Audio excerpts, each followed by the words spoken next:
اکابر کی کتابوں میں بہت شرکیہ عبارات ہیں، آپ ان اکابر کی تکفیر کیوں نہیں کرتے؟ یہ میرا خیال ہے کسی عثمانی ذہن کا ہے۔ تو یہاں پر یہی وجہ ہے کہ مسئلہ جہاں سمجھیں، قرآن نے ہمیں ایک ضابطہ دیا ہے۔ حضرت سلیمان علیہ السلام جو پیغمبر ہیں، ان کے ذمہ یہودیوں نے بہت گند لگا دیا تھا، جادو، غیر اللہ کی پکار، اور بہت کچھ یہودی مولوی کہتے حضرت سلیمان جادوگر تھے معاذ اللہ، اور پھر وہ واقعے گھڑے کہ ان کی حکومت مندری کی وجہ سے چلتی تھی، مندری غائب ہو گئی، گم ہو گئی، یہ آپ کی تفسیروں میں بھی ہے۔ تو ایک جن آپ کی کرسی پہ بیٹھ گیا اور وہ جن حکومت کرنے لگا، اور معاذ اللہ وہ حضرت سلیمان کی شکل میں آیا، اور حضرت سلیمان کی ازواج سے وہ ہم بستر بھی ہوتا تھا، اور یہ ایک پورا جھوٹ کا پلندہ تیار کیا گیا۔ تو اللہ تعالیٰ نے حضرت سلیمان کی صفائی پیش کی، ما کفر سلیمان ولکن الشیاطین کفروا، حضرت سلیمان نے کفر نہیں کیا، شیطانوں نے کفر کیا، اور شیطان مولویوں نے ان کے ذمہ یہ باتیں لگا دی۔ اس سے ایک ہمیں ضابطہ قرآن دے رہا ہے کہ ایسی ہستیاں جن کی زندگی توحید و سنت کے بیان پہ گزری اور دین کی خدمت پہ گزری، اگر ان کی کتابوں میں یا ان کے مطالعہ روایت میں کوئی کمزور بات آئے، شرکی آئے، کفری آئے، تو ہم یہی کہیں گے کہ اس بزرگ نے یہ کفر نہیں کیا، باغیوں نے اور غلط قسم کے لوگوں نے اس بزرگ کو بدنام کرنے کے لیے اس کی کتابوں کو بدلا ہے،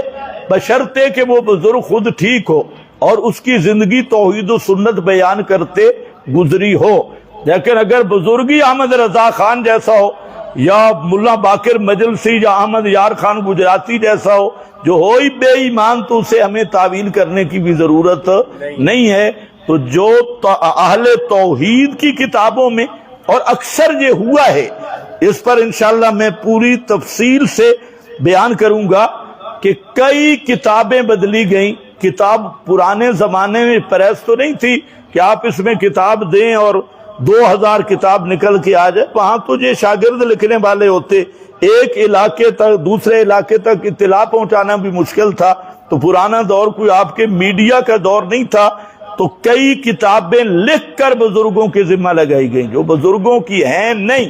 جیسے کتاب الصلاۃ امام احمد کے ذمہ لگائی گئی، فقہ اکبر امام ابو حنیفہ کے ذمہ لگائی گئی، اور اس طرح کی بہت ساری کتابیں جن کا جو ان کی ہیں ہی نہیں ان کی طرف منسوب کر دی گئی۔ بعد وہ کتابیں جو ان کی تھی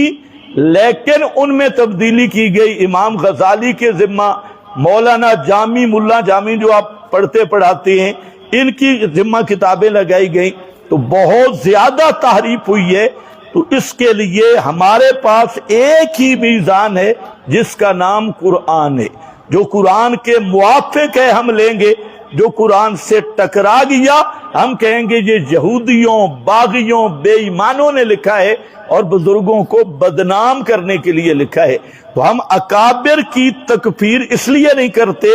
کہ تکفیر کے شخصی کے لیے دو چیزیں ضروری ہیں، ایک تو اس شخص کا عقیدہ ہونا ضروری ہے کہ واقعی اس کا یہ عقیدہ بھی ہے یا نہیں، اور دوسرا یہ ہے کہ اس پر اتمام حجت ضروری ہے، جیسا کہ علامہ آلوسی رحمت اللہ علیہ نے